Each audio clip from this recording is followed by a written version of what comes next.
Même jeune peut me considérer le jeune. Jeune peut détruire santé à votre somme, il y a les pays qui bat. Église, une semaine, on se relève comme la tête, on le jeune après. Mais yo, oui, vous appelez exception que j'ai dans beaucoup de tiamoté. Kalanga. Oh yes. Du kalandoeng. Roi David a cause d'une punition, il y a yémo à Nikosa qui en met. Pour les camarades, on va supporter un déconnant avant ma caméra et doser très bien. Colère, moutou, azana yango, et que causer destruction toujours, et que causer punition toujours. Bah, tu vas commander yango. Pour ne pas les manifester yango, na libana ebimi, réaction na wefuka ezala. Moutou mwa ko yiko silika na mabele, o ebongo to moni réaction ya colère na yawana et azalité. Place on est au commun.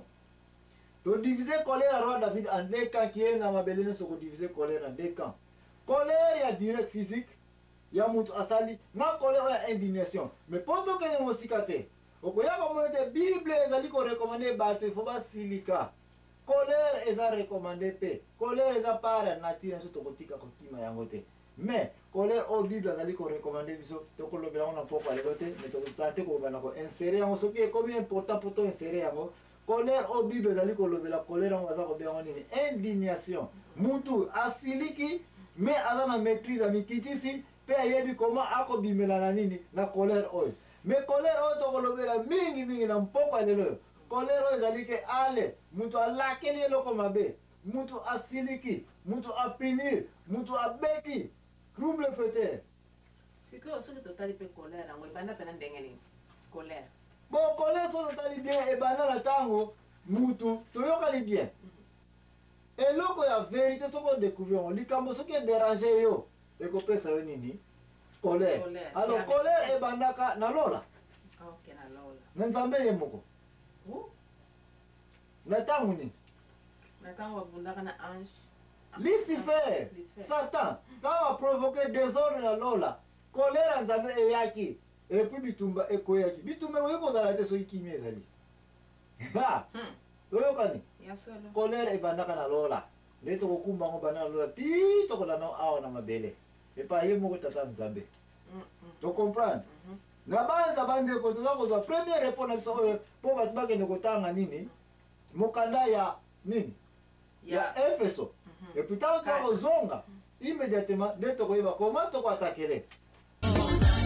Merci. Oh merci. Merci kaka. Pour pesa mela ko osine ni asia zonga simana etumba. Yonde kosi ya solo osonga na lusimate na bitumba osansambe dala kulusu elonga la biso emona naki na kati na libulu na nkosi wana kwa kakimosela yo Daniel omona na kiloko la nkosi ya solo osonga kasi matela bitumba haleluya.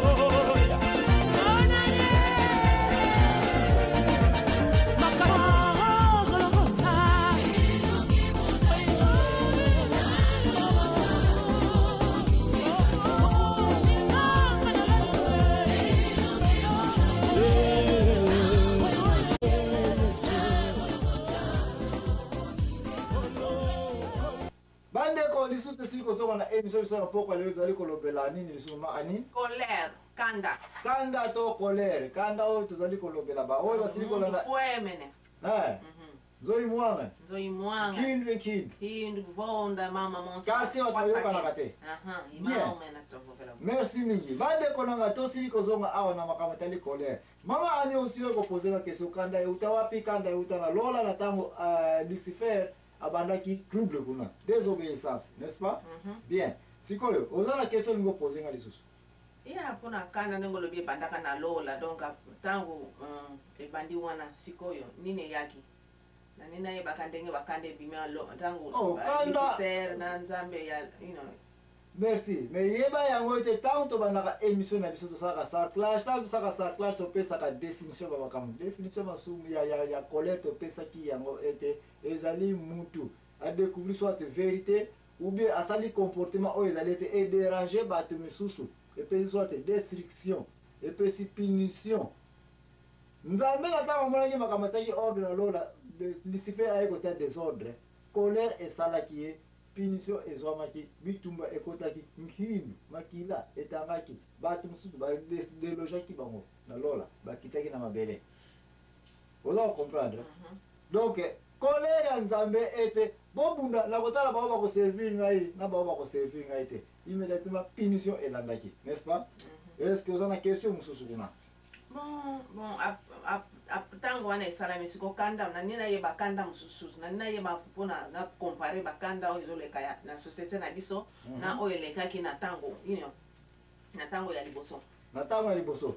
Bon, na banza eloko kumba zoto la émission oyo ya la vérité concernant colère ezali makama délige, n'est-ce pas? Mbula oyo koleki na tango ya Tata Noa. Nzambe tango mwangi batna mabele bazalaki kosalela ye lisusu te. Kaka Noe mutamoni mutazala ko salela yeki yango meka ko defendre na kaya ya Tata Noe te Noe mutamalamu. Menga na yeko yeso te même Noe zali mutamalamu te. Mais question zali Noe mutamona ki mutazala ko salela Nzambe na tawana. Nzambe pesa ke colère. Tango pesa ke colère asala ki nini? Ataki délige. To lobela ki yango na l'émission ya Noe. To yeko mona te colère Nzambe suka ki a détruire ni mokili. A détruire mokili. Encore une fois quand on a introduction na biso. Colère kumbaka na destruction physique, mabele ebebaki. Moral, ba moral abatu, ba belo ebebaki. Ba milimo kufaki pe. Mais que ces ali auto ke nakana mona émission ya Tata Noa. Est-ce que na colère Nzambe na résolution na yeke asilisa mokili? Résultat na ye azwaki. Ezalaki ndenya kanda ja wete mokili asika. Ebana na batu ya malamu. Rien. Masumu e continue kaka. Continue kaka. Ke ngiro bakena se akanda. Toko continue koloba awo makamune yaka. Naya mako iko bénéficier se akanda. Naya mako de se akanda. Question wana mama alina ko répondre ngo sikoyo te. Mais na tawo so continue na matière na biso avant conclusion eya. Na banza bande ko bazali ko landanga. Na yo mama ani toko yeba soki nini ngo sayini. Eyaka na tangu mtazaka décision na se akanda. Mais on nous avons le lavage que nous avons répondu à l'église. Nous avons tenté de diviser ma sumu entre ba colère oyo ezali ke mutu asa ndimio comme indignation. Na colère oyo ezali te epesi rage epesi réaction de destruction. Mutu lusu akutana ina kaya ya nini ya ba problème oyo ezali te epesi kanda na kena indignation. Apôtre Paul.